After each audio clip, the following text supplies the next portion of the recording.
What's going on, guys? This is the Movie Idiot Live Show, and I am your movie idiot, Mike, and it's good to be back. It's been a bit, and I'm sorry for that. As you guys know, I got kind of a lot of stuff going on, so I'm trying to do as many shows as I can while that's all going on. But this is the Movie Idiot Live Show. I'm happy to be back, and we're going to be talking all things movies, TV, streaming, all that stuff that's going on right now in your entertainment world right here, live on Facebook, live on YouTube, and live on Twitch. And before we get started with all that, guys, make sure you do, the important stuff. Subscribe, like, share, all that fun stuff. We're trying to build this film TV fan community right here, so you guys can help me out with that just by doing that right there.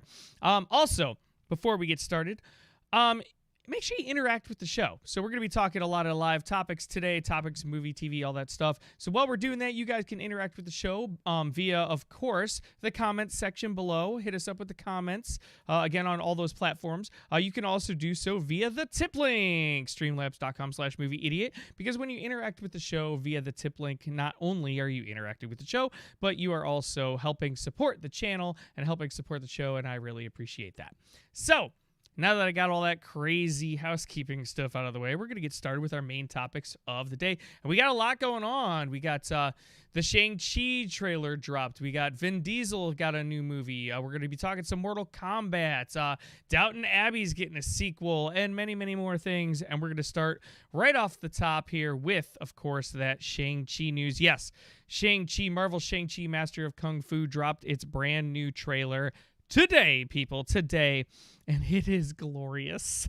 I loved it. I got to watch it again, actually, because I literally just watched it right before I did my show prep today. So, but I'm telling you, my first initial impression was, yes, I can't wait to see this movie. First of all, the actor right here, the main actor, his name escapes me right on the spot, right? And I forget the main actor's name. But you can find him on a little show called Kim's Convenience, and he is awesome.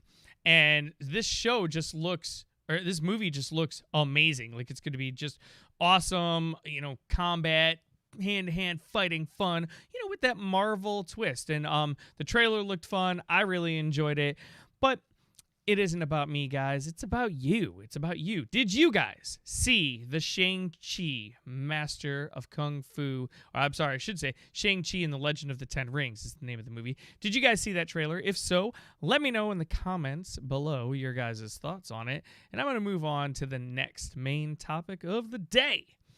And our next main topic of the day is, of course, talked about this right off the top here, Mr. Vin Diesel. Vin Diesel to star in a movie version of Rock'em Sock'em Robots. Yes, you heard that right. And before I get into this here, this article comes to us via Variety. Mattel, the popular gaming toy company, has turned yet another children's game into a big screen extravaganza. The company's film division has announced plans to develop Rock'em Sock'em, a tabletop game featuring battling robots, as a live-action movie starring Vin Diesel. To take on the classic Rock'em Sock'em game with Mattel as my partner and align with the kind of world-building franchise-making success we have had with Universal is truly exciting, said Diesel, whose production company, One Race Films, is working on the project with Universal. So, okay, Vin Diesel going to do a Rock'em Sock'em Robots movie. My first initial thoughts on that. Okay. I kind of thought they did this movie already with Real Steel, which is, by the way, if you haven't seen, Real Steel is an amazing movie starring Hugh Jackman. And I kind of wish they would just run with that. But that being said, if you're going to start a Rock'em Sock'em Robots franchise, you can do worse than Vin Diesel, right? He's a guy who kind of fits that mold that, just, again, unbridled action. This is not Oscar-worthy stuff, okay? So with that, I gotta say, yeah, I'm interested. I'm interested. But again, I feel like Real Steel kind of set a bar with this, because Real Steel is an amazing movie, not just like an unbridled action type movie. It's a really great movie. So I feel like if you're going to take this on, you really do have to work on some storyline and really, flex this out a little bit and not just have two robots punching each other. You got to really work on it. So I'm very curious to see how they're going to do it and whether they understand what they're possibly up against here, because this is not just them taking some toys and making a movie simply because there's a movie already that's kind of done this, and it's set a bar, and it's a really high bar. Again, if you have not checked out Real Steel, definitely check it out because it's a great movie. But that being said, I'm still excited. I could see Vin Diesel in a rock'em sock'em robot type thing. I mean, I'll give it a shot. Why the heck not, right? So those are my kind of thoughts on that, but it is not about me, guys. It's never about me. It's about you. What do you guys think? Let me know in the comments below your guys' thoughts. Do you think that they should do a rock'em sock'em robots movie with Vin Diesel, or do you think, come on, really, dude? Let me know in the comments below your thoughts, and we're going to move on to the next main topic of the day. And our next main topic of the day is this one. Downton Abbey 2 hitting theaters in December with original cast returning. So, Lord and Lady Grantham request your pleasure of moviegoers' company and their Yorkshire country estates this Christmas. Rejoice, Downton Abbey fans, because Focus Features will shoot a sequel to the hit movie itself. A spin-off of a long-time running television show. The original principal cast will return once again. The second film is set to release on December 22nd. Now, I gotta tell you guys, I have not seen Downton Abbey. I'm just gonna be honest. It is not something that appeals to me. But what I can also tell you is the people who love Downton Abbey love Downton Abbey. Like, man, watch your back if you ever talk shit about Downton Abbey, because somebody will cut you immediately. They love this. And it did pretty well in theaters. In fact, you know what? I'm going to pull this up really quick. Bear with me here. Downton Abbey movie box office. I'll show you guys this really quick because, like, I was $194.3 million. This movie, the original Downton Abbey, made. That's a lot for a movie that probably cost somewhere around $10 million to make. So this, for the movie studio, I think is a no-brainer, right? Like, you spend $10 million, you make almost $200. I think that's a win for them. And again, a fan base that's very, very rabid fan base. Again, not a huge, like I'm not going to see this. I'm just going to be honest. It's not for me. And that's okay. I can accept that. But I do respect the fan base that loves this movie. And they, again, marched to the theaters at almost the tune of $200 million the first time. So I can't imagine this movie is going to do much less than that. So I think, honestly, it's a smart idea by the studio. Go for it. If people are willing to see it and they want to see it, do it, man. I think it's awesome. But those are my thoughts. What are your thoughts? Are you guys excited to see a Downton Abbey sequel? Is this something that interests you? Or is this just, whatever, I don't care. Let me know in those comments below your guys' thoughts. And I'm going to move on to the next main topic of the day. And guys, the next main topic of the day I have right here, and I'm excited for this. We are less than a week away, people. Less than a week away for Mortal Kombat. Mortal Kombat drops this Thursday night, and we had to wait an extra week on top of all the other times we had to wait. But some of the early reviews are in, and I'm going to pull up here the Rotten Tomatoes score for Mortal Kombat. So right now, the Rotten Tomato meter for critic rating is 62%. Now, I want to put this in perspective. This is a Mortal Kombat movie. Okay, so, 62% initially on the Rotten Tomato meter does not look like much. This is a Mortal Kombat movie. Okay, so, and in fact, let's compare that to the original 95 Mortal Kombat here. Hold on. Let's see. Mortal Kombat 1995. We'll pull up the Rotten Tomatoes score for that one so we could just put in some comparison here. Tomatoes. Because I should have done this before. Sorry, guys. Usually I'm a little more prepared than this. So let's do this. All right. 95. Yeah, so in comparison's sake, The tomato meter right here for 95 Mortal Kombat was 43%. So already this movie has jumped up almost 20% over its predecessor or its OG, look. So in that, I think honestly that's a win. And I'm going to read off some of the reviews here really quick that we're getting. So here, let me pull that up for you guys. Reviews. Let's see here. I enjoyed its fatalities as much as I enjoyed its B-movie charm. It's a movie that is bound to make a lot of fans of the series very happy. This is one of the few times you would wish there was more exposition. Parts of the film carries on, though we've all revised for this test. Well, yeah, so, and again, like, I get it, but do you really want exposition in a Mortal Kombat movie? I don't know. Gabriela Meza, watched the film with no expectations other than to have some fun, and even like that, I was disappointed. So there, that was somebody who didn't like it. So, here for taking everything so seriously. The only ones that are not going to get bored are the fans of the video game. So again, like if you're fans of so that's kind of what we're seeing here. If you're fans of the game, you're gonna kind of like this, I think. Mortal Kombat is a display of powerful images with almost 2 hours of action. So, all right. So that's, some of the reviews there we're seeing there. And look, I mean, again, what are you expecting? This is not, Shakespeare here, okay? This is Mortal Kombat. I mean, I feel like you should know what you're getting. I don't think anybody should have ever expected great story and exposition, although I still think it can be done, but that's not what I'm expecting going in. But overall, I think coming out of the gate, a 60%, just early reviews, of course. This is very early yet. We haven't gotten a lot. There was only 16 reviews on Rotten Tomatoes right now. So early reviews, but 60% out of the gate for Mortal Kombat, not bad, in my opinion. Not bad. But those are kind of my thoughts. What do you guys think? Are you excited for the new Mortal Kombat movie coming out this Thursday? Are you a little bit nervous? Do you think it's going to suck? Let me know in those comments below your guys' thoughts, and I'm going to move on to my next main topic of the day.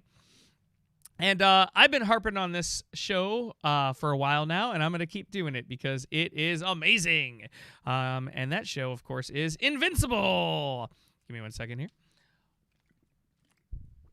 So Invincible is an Amazon Prime show, and it's right again in that ilk of the Boys and Umbrella Academy, but it's animated, but it's amazing, you guys. And every week, this show comes out on Friday, so every week there's a new episode that drops, and every week I am not disappointed. And again, this week I am not disappointed. This show is awesome. It is unbelievably written. Great character stories, great character development, great character interaction, brutal, violent, just, oh my God, action. Just, it is amazing. And if you have not jumped on this, you really need to. And that's why I keep harping on it every week. Like, guys, get on Invincible. This show is really good. And again, like critics and audiences are backing me up on this. 96% certified fresh on Rotten Tomatoes and a 93% audience score. What else do you want, people? This show is unbelievable. And again, like, in this world of superhero, shows and comics and movies and all that stuff, this is a whole nother level of wow. You're going to be like, oh! Now, granted, if you're not into super huge gratuitous violence, this may not be for you. You should probably just stick with Marvel, okay? Preface this by saying this is rated R. This is for adults. This is not for kids. But that being said, if you are into all that stuff, this show's great. And again, it's not just because it's gratuitous violence. Like, don't get me wrong. I love gratuitous violence. But this show has amazing depth of character. It's amazingly written. Just, it's so well put together. I keep saying this, and people think I'm crazy, but I think I like it more than The Boys. I really do.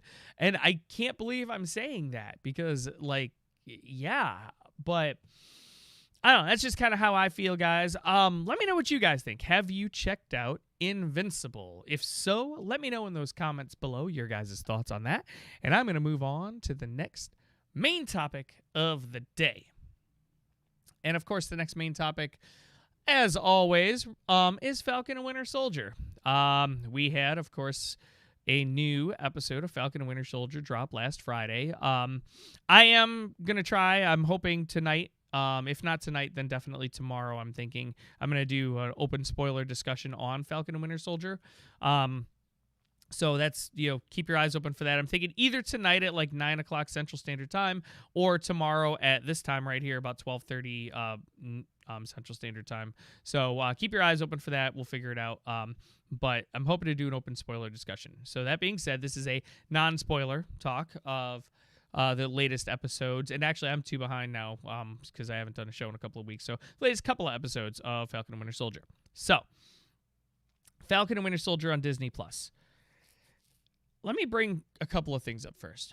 Right now, Falcon and Winter Soldier is sitting at 89% on Rotten Tomatoes with a 79% audience score. Now compare that to Marvel's first foray into the streaming service TV show WandaVision, and it's fallen behind. The WandaVision's at 91% critic rating, 81% audience score. And honestly, initially, that's how I felt. I was watching this show going, I like it. It's good. I'm enjoying it, but it's not WandaVision. Until episode 4. Episode 4 changed my tune. And episode 5 has done nothing different to make me feel that way. This show is now on par or maybe even better than WandaVision. And the finale is next week, this coming Friday. And I'm excited. There are still lots of questions sitting out there with this show too. Like, who is the power broker? And, like that kind of thing. I don't want to say too much more than that. But it's just, dude, watching. I mean, there's no secret now, obviously fake Captain America, right? But watching him and his development throughout the show, dude, Wyatt Russell is killing it. He's just killing it. Watching the character development of Bucky Barnes and what he has gone through as the Winter Soldier and how he's trying to post that, get his mind back together and get back to being a regular person, watching that, it's just unbelievable. They have done such a great job with that. Sam Wilson's story, just unbelievable. Great character depth, great character development. Marvel, with the TV shows especially, has really gone into developing their character base. And this is going to pay off in movies later. And I know some people complain a little bit that some of these shows might be a little bit slow at times.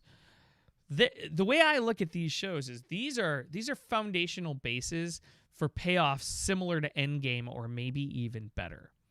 If you set up these foundations, you're going to get temples, okay? Like behemoth mansion-size payoffs. And that's what you want. You have to be patient through some of that stuff. And you're already getting a little bit of that in the shows themselves, but on top of that, it's going to be exponentially bigger. Like, it's amazing. And they're doing such a great job with all of it. All the character development, everything. It's wonderful. The show is really great. Again, especially the last 2 episodes really stepped it up a whole nother notch. I have talked to other people who think this show is terrible and it's boring. And look, that's fine. If you're tuning into Falcon and Winter Soldier just to see 2 guys beat up other guys, yeah, you're going to be disappointed a lot. But if you're looking for the full package of a superhero movie with story and development, I think these are great. I really like them a lot. There are I'm going to hold off on that. I'll wait till the spoiler discussion tonight to get into some of because there's definitely a little bit of drama going on with this show outside of the show. And I definitely will get into that tonight on the spoiler discussion when I do that. So we'll hold off on that. But it is not about me, guys. It's about you. What do you guys think about Falcon and Winter Soldier? Are you digging it? Are you not? Let me know in those comments below your guys' thoughts. And I'm going to move on to the next main topic. And my next main topic is a throwback. So I had, I'm just going to be like, you pull back the curtain a little bit here. I had a family function over the weekend. And somebody was like, we were talking about spoof movies like Naked Gun and whatnot, and somebody was like, "Have you seen Top Secret yet?" And this same person has asked me like 8 times, "Have you seen Top Secret? Have you seen Top Secret?" Like over the years, right? And I'm always like, no. And now Top Secret, if you don't know, is a movie that Val Kilmer did back in 1984. And it's right along those lines of The Naked Gun, Hot Shots, that kind of thing. And I've never seen it. I keep saying I never seen it. I finally sat down and watched Top Secret last night. So, and I got to tell you guys, well, let me start with this. Here's the critic rating and audience score on Rotten Tomatoes. Top Secret, 77% critic rating, 80% audience score, right? So, here are my thoughts on Top Secret. Dude, I was dying. This movie's hilarious. If you love movies like The Naked Gun, if you love movies like Hot Shots, this is right up your alley. Why has it taken me 84? I mean, how that was like 37 years, 38 years. Why is it taking me 38 years to see this movie? Oh my God, this movie's awesome. It's so funny. Definitely recommend. Thumbs up for Top Secret. I just wanted to get that out there. It's kind of a throwback review, I know, but I don't care. I don't mind doing throwback reviews, and I love it when people recommend movies for me and things I should have seen, especially when people know my taste in film. And yeah, this one is definitely up there. Top Secret, really awesome movie. Fully recommend. Check it out. Have you guys seen the movie Top Secret? Let me know in those comment sections below. I want to hear your guys' thoughts on it if you saw it and what you guys think. And that's going to do it for our main topics today. I do have one tip topic that came in today. So that is, of course, as every week, my guy Del Mackey. Dude, this dude is just amazing. Thank you, Del, for supporting the show. Del tipped in. He said, "Mike, did you see the budget for the new Lord of the Rings show on Amazon? It's crazy. How can Amazon hope to recoup the cost?" You know what? Actually, I'm going to delve into this a little bit, Del. Give me 1 second, guys. I'm going to pull this up. I did hear about this literally right before I started my show, which is the only reason I didn't make it a topic, because I didn't have time to. But I want to pull this up. So if you'll bear with me here, hold, please. Let's see. Lord of the Rings. Amazon budget. Let's see. I heard it. Here we go. We'll pull up this Deadline article. Maybe they'll have a good.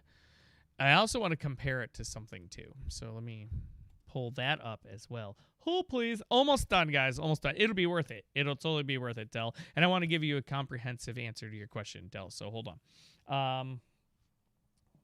What was the...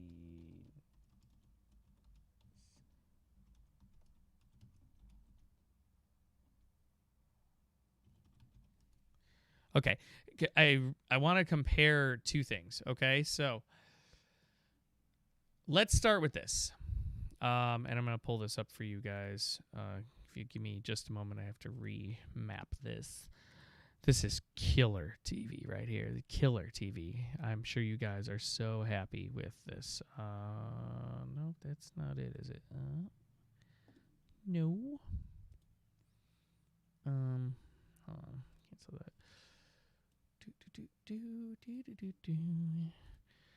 I'm doing so well, can't you guys tell? I'm glad for the people who are sticking around, even though this is taking forever for me to load. I don't know why it's not doing this.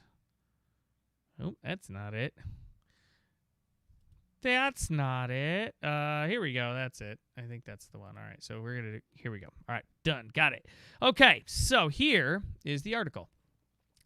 The Lord of the Rings blockbuster budget for season 1 is revealed as New Zealand ups Amazon series rebate.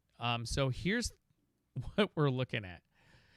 Season 1 budget for the Lord of the Rings show on Amazon Prime is $465 million, which is 4 times plus the budget of the previous record holder for a television show budget, which was Game of Thrones. $465 million. Now, let's put this in perspective. Knives Out, which just got bought by Netflix, their budget, so for 2 more movies, was and it's actually $460-some million too, actually, for the Knives Out one. So for 2 extra movies, Netflix bought Knives Out, which is still astronomical.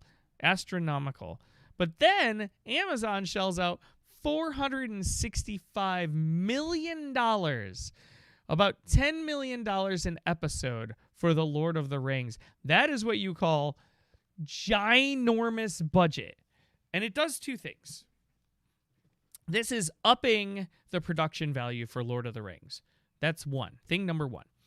Which, great. Lord of the Rings, a television show, should have an astronomical budget, right? It should have a huge production value. This is a world with monsters and dragons and dwarves and elves, and this is everything. That's what it should have. I mean, I'm not saying it shouldn't, but $465 million? And the question here that Dell asks is, how could Amazon hope to recoup the cost? Well, the answer is they can't. I don't think they're trying to recoup the cost. I think what they're trying to do is set a bar so high that nobody can touch it. Here's the difference between what Netflix did with Knives Out, where they've spent $470+ million on the 2 Knives Out sequels and the exclusive rights for those, and the Lord of the Rings thing. You're still getting way more content on the Lord of the Rings deal, even in season 1. Even 1 season of Lord of the Rings is still more time content on there. Also, $465 million for Lord of the Rings is an IP that is as great as Knives Out is. It is not on the level of Lord of the Rings as far as an IP is concerned. So that's 2. And 3, Netflix is like $29 billion in debt, whereas Amazon has more money than God. Amazon can drop $465 million on the table as if they're buying a cheeseburger. Netflix, on the other hand, has to sell shit they don't have to do that. So the difference being, and what Amazon is doing right now, is saying, okay, Netflix, we see what you did over here. We actually have the money, so watch this. Beep, beep, back up the truck. And that's exactly what they did. But the difference being is Amazon could do this all day. The real winner out of all of this, between Amazon and Netflix, is Disney.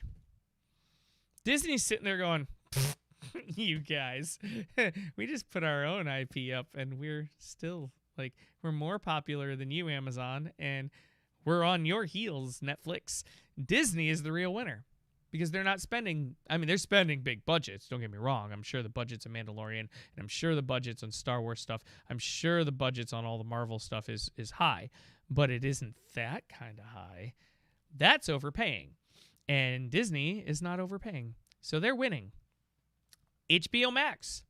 I bagged on them a lot, but they're not overpaying for IP like this.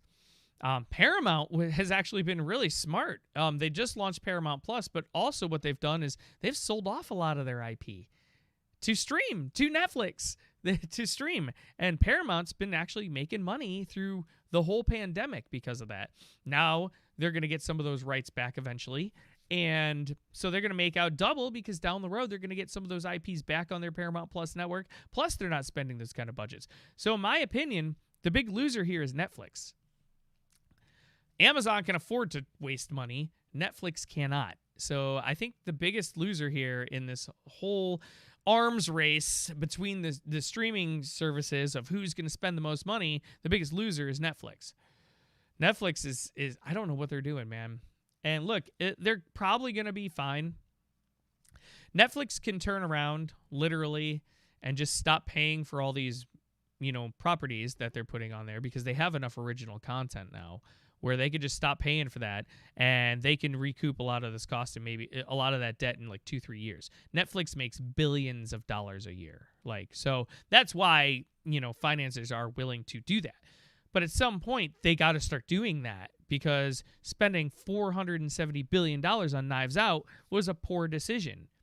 even if Knives Out is a wonderful IP and a great director, and it, the first movie was wonderful, it didn't even make out that much money in the box office. So I don't know.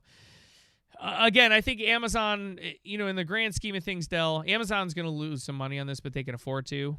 But the biggest loser is still Netflix, because now they just spent all that money last week on Knives Out, and on top of it, Amazon's like, oh yeah, well, we'll raise you.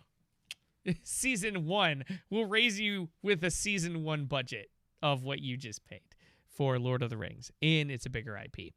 So in my opinion, again, the biggest loser in this, even though Amazon's not going to recoup the cost, it's Netflix. Netflix is losing, and it's going to be very interesting to see what they do in the next couple of years, because Netflix has been spending and spending and spending and spending and spending, and at some point they got to cut that off. So anyway, that's going to do it, guys. That's our show for this week. I want to thank y'all for tuning in. I appreciate the patience. I know I haven't been very regular with the show lately, and I'm sorry about that. I'm going to try to be a little bit better here. I am going to do the open spoiler discussion for Falcon and Winter Soldier, again, either tonight at 9 p.m. Central Standard Time or tomorrow at about 12:30 Central Standard Time. I'm hoping for tonight, though. So we'll see. Keep your guys' eyes peeled for that, and I will catch you guys on the next Movie Idiot show right here on the Movie Idiot channel. So hope you guys all have a great day, and I will catch you all later. Peace. I'm out.